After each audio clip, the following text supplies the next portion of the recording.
छेद करते, मुळा विद्या छेद करते, मुळची अविद्या अनाथा विद्या छेद करते.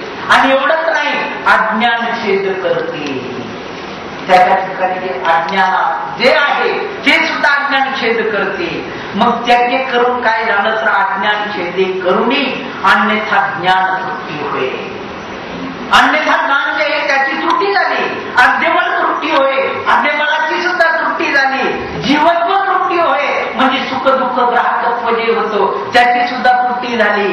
आणि अशी त्रुटी करीत करीत परमेश्वराने एका बरोबरच ते कार्य केलेलं आहे. मग आता याच्यामध्ये तुम्हाला जसं सूत्र आहे तसा अर्थ असं वाटेल का बा अनाथा विद्या वेगळी, मुळा विद्या वेगळी, अन्यथा ज्ञान वेगळं, असं बरंच होईल. परंतु त्याला परिहार वाक्य म्हणून पुढचं वचन उच्चारलेलं आहे. ते काय सांगितलेलं आहे की हे सगळं एकेका काळाला म्हणजे हे काढलं बाजूला केलं, ते काढलं बाजूला केलं, त्याचा अर्थ समजू नका. मग अर्थ कसा आहे तर तळीची लहानतील या बोलीची पडे उतरंडी गडबडे. जसं मडक्याची उतरण लावलेले, एकावर एक 5 मडके ठेवलेले, आणि 5 मडके ठेवलेले असल्यानंतर तुम्हाला एक एक मडकं उतरवायची गरज नाही. तुम्हाला जर सगळे मडके पाडायचे म्हटले, काठी घेतली आणि खालच्या मडक्यावर जर जोरात टोळा मारला तर वरचे मडके मात्र आपोआप फुटणारे. तसं ही अनेक अविद्या छेद केल्याबरोबर वरच्या 5 पिशी आहे. पिशी किती आहे? 5 पिशी. खालचं मडकं फोडलं वरचं आपोआप फुटतंय. पण ते सांगताना सांगितलं की अनाथा विद्या छेद करते, मुळा विद्या छेद करते, अज्ञान छेद करते, अज्ञान छेदे करुणी अन्यथा ज्ञान तृप्ती होय, अध्यमन तृप्ती होय, जीवत्व तृप्ती होय. म्हणजे सुख दुःख ग्राहकत्व अशा पद्धतीनं. आणि मग परमेश्वरांना असं एवढं केल्यानंतर गमत काय झाली की यापरी परमेश्वर तयाचे माया पारांगत.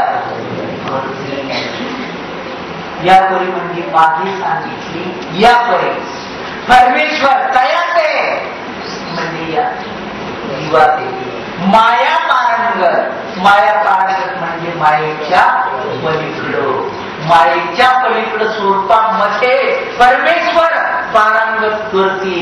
मग आता पारंगत या ठिकाणी केला म्हणजे हे खऱ्या अर्थाने इथपर्यंत संपलं. पुढचं साधे वाक्य. मग परमेश्वराने त्याला माया पारंगत केलं, मायेच्या पलीकडे घातला. मग आता बऱ्याचशा मंडळीला कल्पना येईल का बा मायेच्या पलीकडे म्हणजे आम्ही एक वर्तुळ काढला, त्याच्यावर दुसरा वर्तुळ ठेवला, त्याच्यावर तिसरा वर्तुळ ठेवला, असं करत करत करत करत 9 वर्तुळ तयार केले. आणि जे 8 वर्तुळ आहे ना, 8 वर्तुळाच्या वरचं जे मायेचं वर्तुळ त्यांच्या मायेच्या पलीकडं जसं त्र्यांश म्हणजे जिथं ब्रह्ममाया ईश्वर या तिन्ही अंश आहे. मग त्याच्या टोकामध्ये परमेश्वरानं पावन केलं म्हणजे याला ढकलीत ढकलीत ढकलीत तिथपर्यंत नेला आणि मग मायेच्या पलीकडे लोटून दिला तर माया पारंगत करते. माये पारंगत करते म्हणजे मायेच्या पलीकडं. तशातला सुद्धा अर्थ समजू नका. साधे साधन येथे कुठं कर्मभूमीमध्ये, कर्मभूमीच्या बाहेर नाहीये. तुम्ही जर म्हणत असाल ही कर्मभूमी, कर्मभूमीच्या बाहेर अष्टदेवनी, अष्टदेवनीच्या बाहेर अंतराळ, अंतराळाच्या पुढं स्वर्ग, म्हणजे हे मर्यादानं पुढं पुढं पुढं पुढं वाढत चाललेलं आहे. पण इथं मायस्वरूप आहे का नाही? ब्रह्मस्वरूप, ईश्वर स्वरूप. म्हणजे त्याची जी अविद्या छेद केली ती पलीकडे नेऊन नाही केली, इथंच अविद्या छेद केली. आणि इथंच अविद्या छेद केला म्हणजे इथंच माया पारंगत केला. माया पारंगत केला म्हणजे काय केलं? म्हणजे मायेचं जे स्वरूप अलीकडचं होतं ते पलीकडच्या काठावर नेऊन टाकला. म्हणजे नेमका काय केला? तो माया स्वरूपातच आहे, पण मायेला स्पर्श नसताना म्हणजे असून वेगळा, माया स्वरूपात असून वेगळा. कौंडन्याय यथा दुधांत चणे मृदक घेती परिस्नेह न घेती. तुम्ही प्रयोग करून बघा. मोठभर वैरण हरभरे घ्या आणि ती दुधात भिजू घाला. दुधात भिजू घातल्यानंतर गंमत काय झालेली, आपण बाहेरून दूध त्याला काय आता व्यापक आहे. व्यापक असून सुद्धा त्या हरभऱ्याने काय केलेलं आहे, त्या दुधामध्ये असणारं पाणी फक्त घेतलं, दूध मात्र तसंच ठेवलं. तसा हा माया पारंगत असलेला जीवात्मा माया स्वरूपामध्ये असून सुद्धा मायेचा स्पर्श त्याला नाही. ईश्वराचा आनंद घेतोय, त्यालाच माया पारंगत म्हटलेलं आहे. लक्षात आलं? म्हणजे असून वेगळा, म्हणजे दुधात असून चणा वेगळा, म्हणजे असून बाहेर आहे, परंतु त्याने दूध घेतलं नाही. काय घेतलेलं आहे? तेवढंच घेतलेलं आहे. मग परमेश्वरानं म्हणजे माया कृपा वेगळ्या करून त्याला काय दान दिलेलं आहे? सगळ्या शक्ती दान केल्या. पण परमेश्वरानं माया कृपा त्याला का दिलेली आहे? परमेश्वरानं त्याला माया आणि कृपा का दिलेल्या आहे? माया कृपा न देण्याचं कारण त्या टीकेमध्ये सुद्धा पक्षकाराने मांडलेलं आहे की यथा म्हणजे वडील पुत्राशी सर्व राज्य सोपवतो, परंतु स्वतःचा पलंग आणि स्वतःची श्री मुलाला देतो का? स्वतःचा पलंग म्हणजे त्या पलंगावर तो झोपतो, आणि स्वतःची त्या मुलाची आई हे देतो का त्याला? सगळं सगळं काय त्याच्याकडे सगळं दिलं, पण ती स्वतःची स्त्री म्हणजे माया आणि पलंग म्हणजे जराशी कृपा म्हणजे जड आहे ना. मग तो पलंग जसा जड आहे आणि स्त्री जशी चेतन आहे तशी चेतन माया आणि कृपा म्हणजे दोन वस्तू परमेश्वरानं काय करून ठेवलेल्या आहे? नाही. जे जर दिलं तर सर्व ठेवणार आहे. महाईश्वरा समान होईल, तसं ते करायचं नाहीये. म्हणजे ज्याला करून काय झालेलं आहे, परमेश्वरानं तर तो समान केला. चिंतिता म्हणजे भिंगरुटीचा दृष्टांत जेव्हा दिलेला आहे, त्या भिंगरुटीचा दृष्टांत बघितला तर तिला पंख निघतात, ती तशी होते. पण या ठिकाणी जीवाचा ईश्वर होत नाही, ईश्वरात समान झाला. समान कोण्या अर्थी? म्हणजे 100 ब्रह्मांड विकास झाला, आनंदमय झाला. तो केवळ म्हणजे अविद्यायुक्त केवळ. वास्तविक जीव काय आहे? मायायुक्त केवळ.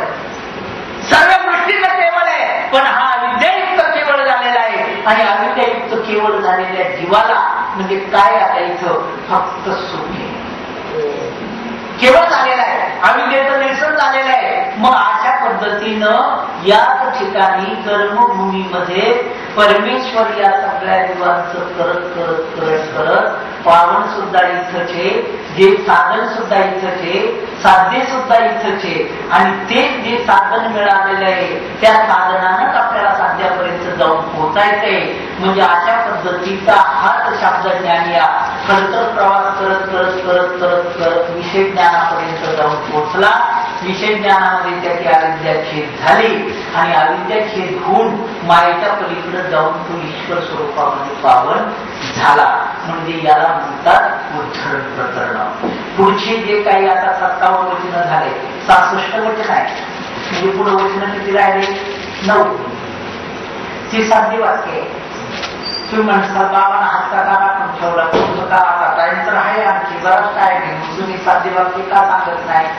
माझ्या धर्मबंधूंनो, साधे वाक्य म्हणजे सांगायला तसा काही प्रकार नाही, परंतु साधे वाक्याचं जे काही महत्व आहे ते गुरु लोक जेव्हा राखून ठेवतात.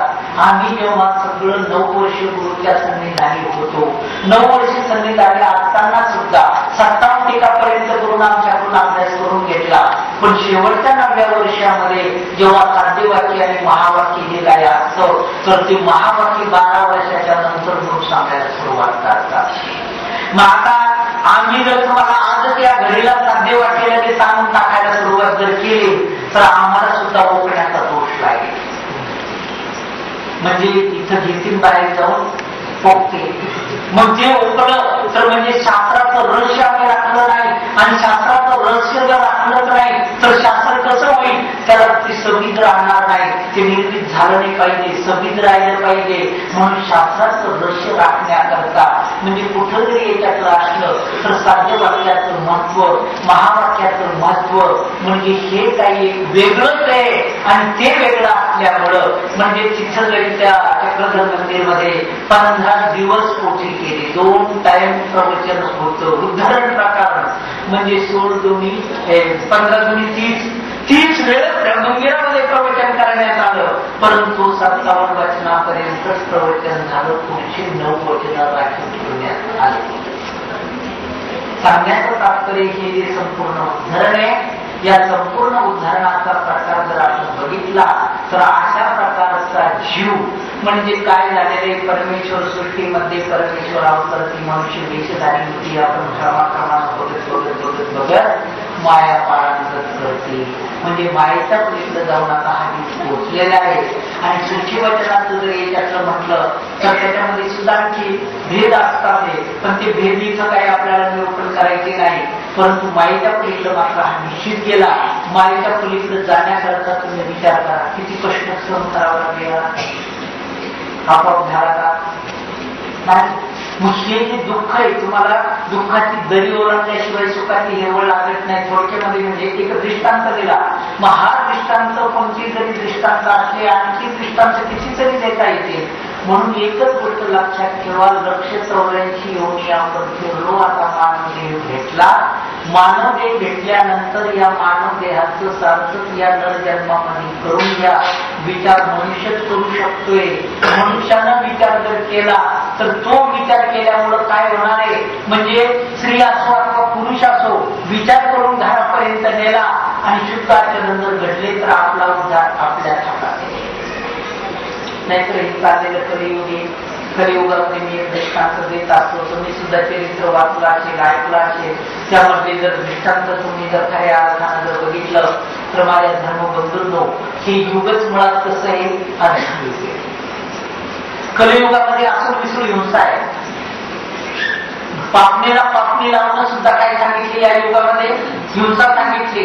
मग हे जर एवढं मोठं कार्य या युगामध्ये होत आहे, असून विसरून हिंसा आहे, बरं या युगाच्या खाली युग आहे का पुन्हा? बाकीचा युग धर्म जर तुम्ही बघत गेले म्हणजे धर्माचं खाली युगी जन्म, धर्माचं खाली युगी जन्म, धर्माचं खाली युगी जन्म होत गेला. कलियुगाच्या खाली नाहीये. मग हिंसा पाप, पापाचं नरक, म्हणजे हिंसा पाप सांगितले आणि पापाचं काय सांगितलं, नरक सांगितलेलं आहे. त्या नरकाला जायचं नाहीये. परंतु एकच गोष्ट, हे जी चौयुगाची कडी जी आहे ती चौकडी आहे, आणि ती चौकडी जर आपल्याला चुकवायची आहे तर ती चौकडी कशाला चुकते, म्हणजे चौयुगाच्या धर्मावरून विपरीत झालेला व्यक्ती, युगात विपरीत धर्मानुष्ठान घडे त्या चौकडी चुके. युगाच्या विपरीत म्हणजे 4 धर्माच्या 4 युग, 4 युग जे आहे, 4 युगाचे जे 4 धर्म आहे, त्या युगाच्या विपरीत जर ईश्वर धर्माची सेवा जर घडली तर आपली चौकडी चुकली का नाही? कलियुगामध्ये जन्म होऊन सुद्धा चौकडी कधी असू शकते? कलियुगामध्ये वर्षा खाली जरी आला तरी कलियुगाचा मार्ग लागला तर चौकडी आपचकले. परंतु ती चौकडी चुकण्याचा उपाय सर्वज्ञांनी फार एका सूत्रात सांगून टाकलेला आहे की जी चौयुगाची कडी ती चौकडी आहे, ती युगा विपरीत, युगाचा विपरीत अनुष्ठान घडे त्या चौकडी चुके, म्हणजे चौकडी चुकते. मग ती चौकडी जर चुकवायची आहे पण ती चौकडी आक्षेपली, मग याच्या दुःखातून कसं हे चाललेलं कलियुग आहे. या कलियुगामध्ये त्या चौकडीला तारक काय आहे तर नाम आहे, आणि ते नामाकरता तुम्हाला कामकाजाचा दृष्टांत एक दिला होता. तसा आज छोटासा दृष्टांत देतो की माझ्या धर्मबंधून एक कलियुग आहे. या कलियुगामध्ये धर्म करा, धर्म करा, धर्म आचरा, धर्म आचरा. भावी पिढीला जरी म्हटलं का विज्ञान आणि धर्म याचा तुम्हाला दृष्टांत दिला. विज्ञान काय आहे, धर्म काय आहे, या विज्ञानाचा धर्माचा जर विचार केला तर लक्षात घ्या हे चाललेलं कलियुग हे कलियुग लागून कमीत कमी 5,500 वर्ष झाले. द्वापर